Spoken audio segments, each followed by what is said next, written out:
अस्सलामुअलैकुम, welcome back. कैसे हैं जी आप सब लोग? इंशाल्लाह सब ठीक होंगे। Good morning.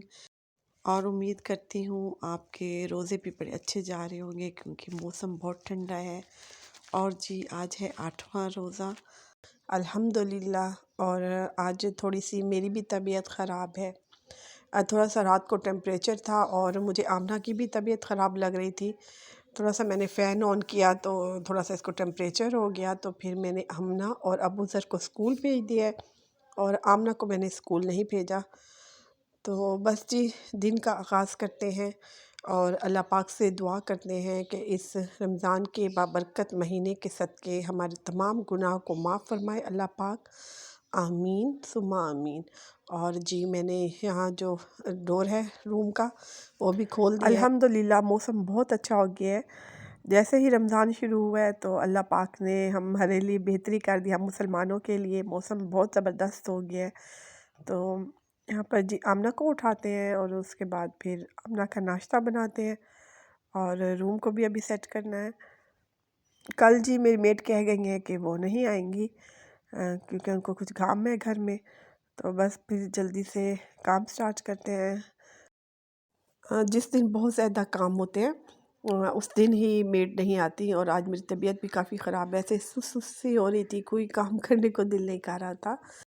तो आजकल अफ्तार के टाइम बन रहे हैं ठंडे शरबत और दूध वगैरह, तो इसलिए भी ज़्यादा गले ख़राब हो रहे हैं। तो बच्चे भी आजकल यही पी रहे हैं, इसलिए भी हम आमना की तबीयत थोड़ी सी ख़राब है। तो जल्दी से मैंने बेड भी ठीक कर लिया था और कंफर्टर भी मैंने फ़ोल्ड करके रख दिए थे। आमना को नाश्ता मैं दे दूँगी और हमना भी आजकल स्कूल से जल्दी आ रही है क्योंकि माह रमज़ान में जल्दी ही छुट्टी हो जाती है, जल्दी स्कूल ऑफ हो जाता है। तो बस फिर उसका भी साथ ही नाश्ता बना लूँगी क्योंकि तकरीबन ये टाइम होगा 11:30 का और फिर उसके बाद फिर मैं बर्तन धो लूँगी।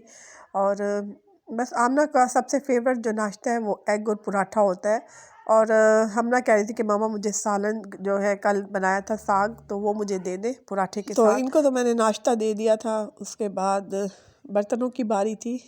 सहरी के टाइम बर्तन जो है वो मैंने नहीं धोए थे और फिर अब नाश्ते के भी बर्तन थे, तो बस जल्दी से इनको वॉश करते हैं।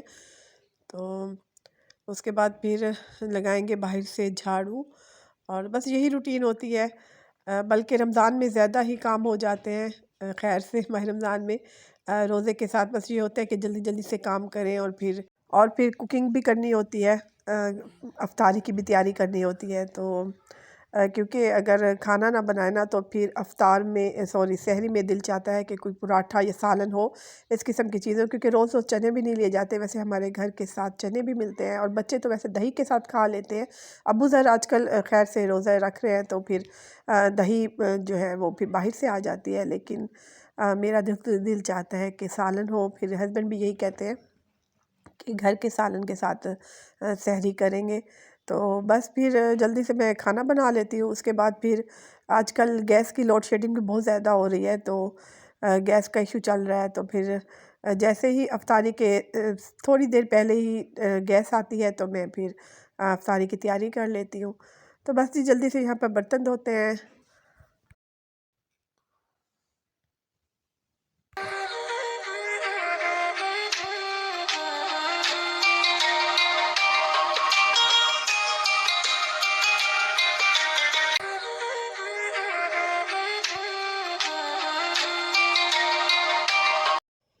तो क्योंकि बच्चों के आजकल स्कूल हैं रमज़ान में भी, तो यूँ होता है कि फिर सहरी के बाद मैं थोड़ी देर सो जाती हूँ क्योंकि आजकल स्कूल टाइमिंग भी बच्चों की जल्दी हो गई है।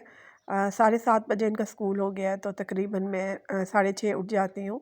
तो बस सिर्फ़ 1 घंटा ही होता है सोने का, तो उसके बाद दोपहर को बस मैं थोड़े से रेस्ट कर लेती हूँ। अल्हम्दुलिल्लाह बहुत अच्छे गुज़रे हैं रोज़े अल्हम्दुलिल्लाह। बिल्कुल प्यास भी नहीं लगती क्योंकि मौसम भी ठंडा है और बारिश भी हो रही है 2 दिन से कंटिन्यूसली। तो यहाँ पर जी बर्तन भी धुल चुके हैं और किचन भी मेरा नीट एंड क्लीन हो गया है। और बाहर अब भी बादल से हो रहे हैं, बारिश का मौसम हो रहा है, कभी धूप हो रही है तो कभी बादल आ रहे हैं।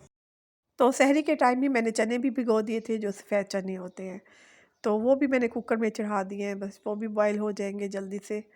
और जल्दी से झाड़ू लगा लेते हैं किचन में। वैसे तो इतने काम नहीं होते क्योंकि मेरी मेड आ जाती है, लेकिन आज थोड़े से ज़्यादा काम थे।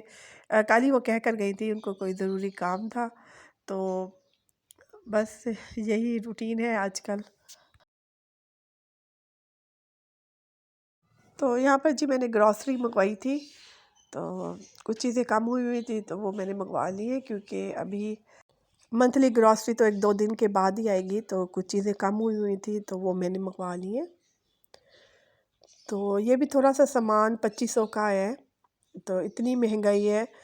बहुत ज़्यादा महंगाई हो गई है, रमज़ान के महीने में तो बहुत ज़्यादा हो जाती है महंगाई। हालाँकि सस्ती होनी चाहिए चीज़ें, बस ये अल्लाह पाक का करम है, अल्हम्दुलिल्लाह, अल्लाह पाक किसी को भूखा नहीं रखता। तो अचार, गोश्त, मसाला मैंने मंगवाया है। मैंने सोचा कि एक दिन मैं चिकन बनाऊँगी, तो खजूर ख़त्म हुई हुई थी, वो मैंने मंगवाई है, और दालें ख़त्म थी 1-2, और ऑयल का पैकेट मैंने एक ही मंगवाया है। बेसन मैंने मंगवाया है थोड़ा-सा, और ये मंगवाया है मैंने बूंदी। आज दिल चाह रहा था कि दही बल्ले बनाऊँ। विनेगर का मैंने बड़ी बॉटल कही थी, छोटी लेकर आए हैं, तो बस इन चीज़ों को रखते हैं। मैदा, सूजी और इस किस्म की चीज़ें, जिस तरह बेसन हो गया, तो वो मैं फ्रिज में रख लेती हूँ, क्योंकि गर्मियों में भी वो ख़राब नहीं होते। यानी वो कीड़े वगैरह नहीं पड़ते। और दालें जो है वो भी मैंने इनका अलग से कंटेनर बनाया हुआ है, क्योंकि सर्दियों में तो पड़ी रहती हैं, लेकिन गर्मियों में बहुत जल्दी ख़राब हो जाती हैं। ये छोटे-छोटे पैकेट पड़े हैं दाल के, पहले वो इस्तेमाल कर लूँगी, फिर नई वाली करूँगी, क्योंकि वो भी बहुत जल्दी ख़राब हो जाएंगी फिर। और बस जी बाकी के सामान रखते हैं।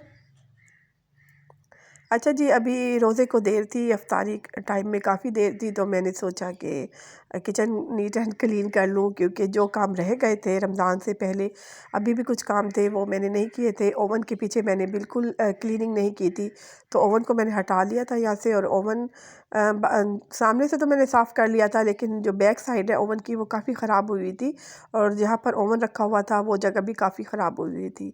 तो बस फिर मैंने सोचा कि आज ये भी काम कर लूँ। बहुत ऑयली ऑयली सा हुआ हुआ था, क्योंकि चूल्हे के पास ही पड़ा है ओवन, तो काफ़ी जो है ना ग्रीसी सा हो जाता है बहुत जल्दी। तो क्योंकि बाज़ काम होते हैं जो आप डेली करते हो, लेकिन जो मंथली काम होते हैं, वीकली काम होते हैं, वो कभी कभी रह जाते हैं। तो बस जल्दी से ये ओवन साफ़ करते हैं, और उसके बाद फिर अफ्तारी का टाइम हो जाएगा, तो फिर अफ्तारी बनाते हैं। सालन मैंने आज नहीं बनाना, क्योंकि सालन मैंने कल बना लिया था, तो वो भी फ्रिज में रखा है। क्योंकि रोज़ों में सालन बिल्कुल नहीं खाया जाता, बस अफ्तारी के टाइम वही चीज़ें ही खाई जाती हैं, जैसा पकोड़े, समोसे और कुछ फ्रूट हो गया, वही खाया जाता है। सालन सिर्फ़ सहरी के टाइम ही चलता है। और जल्दी से स्टोव भी मैंने साफ़ कर लिया था। अच्छा, रोज़ों में ऑयल बहुत ज़्यादा इस्तेमाल होता है, अफ्तारी के टाइम भी, और सहरी के टाइम भी पराठे बनते हैं, और अफ्तारी के टाइम पकोड़े या इस तरह तली हुई चीज़ें बनती हैं, तो इसी तरह किचन हो जाता है, बहुत ग्रीसी सा हो जाता है। तो सहरी के टाइम ये होता है कि मैं बिल्कुल काम नहीं होता मुझसे। बस ये होता है कि जल्दी से पराठे बनाए और सालन गरम किया और नमाज़ पढ़ी और सो गया, क्योंकि इतनी थकान होती है, बिल्कुल दिल ही नहीं चाहता कोई काम करने को। तो किचन भी वैसे ही पड़ा रहता है। बस सुबह जब बच्चों को नाश्ता बनाती हूँ, तो उसके बाद ही मैं क्लीनिंग करती हूँ। जब मेरी मेड के आने का टाइम होता है, तो पहले मैं किचन को क्लीन कर लेती हूँ, फिर उसके बाद ही बर्तन। तो जी किचन क्लीन हो गया था, और यहाँ पर ओवन की जो प्लेट्स थी वो भी मैंने धो ली हैं, वॉश करके रख दी है मैंने। तो ये सूख जाएंगी, तो इनको मैं दोबारा से ओवन में रख दूँगी। तो और बाहर बड़ा अच्छा मौसम हो रहा था, बड़ी ठंडी ठंडी हवा आ रही थी विंडो से। तो बस जी अब अफ्तारी का भी टाइम हो गया है, तो अफ्तारी की तैयारी करते हैं। हम पे बरसा रहा है, ये दिल मरहबा मरहबा। अच्छा, किचन साफ़ करने के बाद मैं थोड़ी सी देर सो गई थी, यानी कि आधा घंटा मैं सोई हूँ। तो उसके बाद फिर असर की नमाज़ पढ़ी है, तो फ़ौरन ही मैं किचन में आ गई हूँ, क्योंकि आज दही भल्ले बनाने थे। मेरे बच्चे इन चीज़ों पे बिल्कुल खुश नहीं होते, बस बाज़ार की जो भी चीज़ हो ना, तो वो शौक़ से खाते हैं। तो जिस तरह दही बड़े हो गए, और पकोड़े, और मेरे तो बहुत दिल चाहता है, बल्कि डेली खाए ना तो फिर भी दिल चाहता है कि डेली हो। लेकिन अगर मैं बेसन के पकोड़े बनाऊँ तो बच्चों को बिल्कुल पसंद नहीं होते, तो मेरे बच्चे बिल्कुल नहीं खाते, तो बस मैं ही खाती रहती हूँ। और बल्कि ख़त्म भी मैंने किया था ये बाउल दही बलों का। तो हाँ, चिकन पकोड़ा बनाऊँ तो बच्चे बड़े शौक़ से खाते हैं, क्योंकि ये बेसन के जो पकोड़े होते हैं ना, बच्चों को बिल्कुल पसंद नहीं है। और यहाँ पर जी दही बड़े बन गए थे, बस इसको मैंने थोड़ी देर के लिए फ्रिज में रखा। हाँ, बच्चों को चिकन पकोड़े अच्छे लगते हैं, तो फिर मैं बना रही हूँ चिकन पकोड़ा। ये मेरी अम्मी की रेसिपी है। तो मैंने थोड़ा-सा मैदा ले लिया है, और उसमें मैंने बॉयल चिकन डाला है, और थोड़ा-सा प्याज डाले हैं, और इसमें मैंने 1-2 चम्मच कॉर्नफ्लोर के डाले हैं। और अब जी मैं ऐड कर रही हूँ 1 अंडा और क्योंकि अंडे वैसे 2 ही इसमें डलते हैं, लेकिन मैंने 1 ही डाला है क्योंकि बच्चों को स्मेल अच्छी नहीं लगती अंडे की। और थोड़ा-सा मैंने इसमें सॉल्ट डाला है और सिर्फ़ ब्लैक पेपर ही डालूँगी और विनेगर इसमें मैंने ऐड किया है। वैसे तो सोया सॉस भी होता है, लेकिन मेरे पास सोया सॉस नहीं पड़ा था, वो मैंने इसमें नहीं डाला। अच्छा, जिस पानी में मैंने चिकन बॉयल किया है, तो उसकी जो यखनी बनी थी, वही मैंने इसमें ऐड किया है। उसी से मैं इसका मिक्सचर बनाऊँगी। उसी यखनी से मैदे को गूँध लेंगे। तो मेरे पास ये धनिया भी कटी हुई थी, तो वो भी मैंने इसमें ऐड कर दी है। मेरे बच्चों को तो काफ़ी पसंद है और अक्सर इनको लंच बॉक्स में भी यही मैं फ्राई करके देती हूँ, तो बड़े शौक़ से खा लेते हैं। तो बच्चे रोज़ा रखें ना रखें, लेकिन मेरे बच्चे तो यही कहते हैं कि बहुत सारी चीज़ें होनी चाहिए इफ्तार में। खाएँगे बहुत कम, इस कदर कम खाएँगे, बस 1-2 पकोड़े ले लेंगे और अगर वो भी इनकी अगर कोई फ़ेवरेट चीज़ है जैसे टैंग बना दिया तो वो भी वो बड़े शौक़ से पी लेंगे। लेकिन बस माँगते इस तरह है कि बहुत सारी चीज़ें दस्तरख़्वान में होनी चाहिए। तो मग़रिब के बाद थोड़ी-सी भूख लगती है तो खाने को तो बिल्कुल दिल नहीं चाहता क्योंकि इन चीज़ों से ही पेट भर जाता है, लेकिन बाद में फिर भूख महसूस होती है मुझे, तो फिर मैं बाद में ये खा लेती हूँ पकोड़े और इस किस्म की चीज़ें।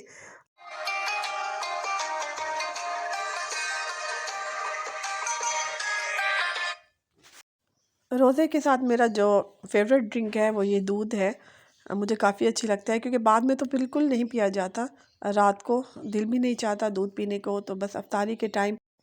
तो जी, जहाँ पर इफ्तारी बन गई है, अल्हम्दुलिल्लाह, करम है उस ज़ात पाक का जो हमारे रिज़्क़ में कमी नहीं करता और हमें बेशुमार और इस मुश्किल दौर में भी और महंगाई के दौर में हमें खिला रहा है। ये मेहरबानी है उसकी।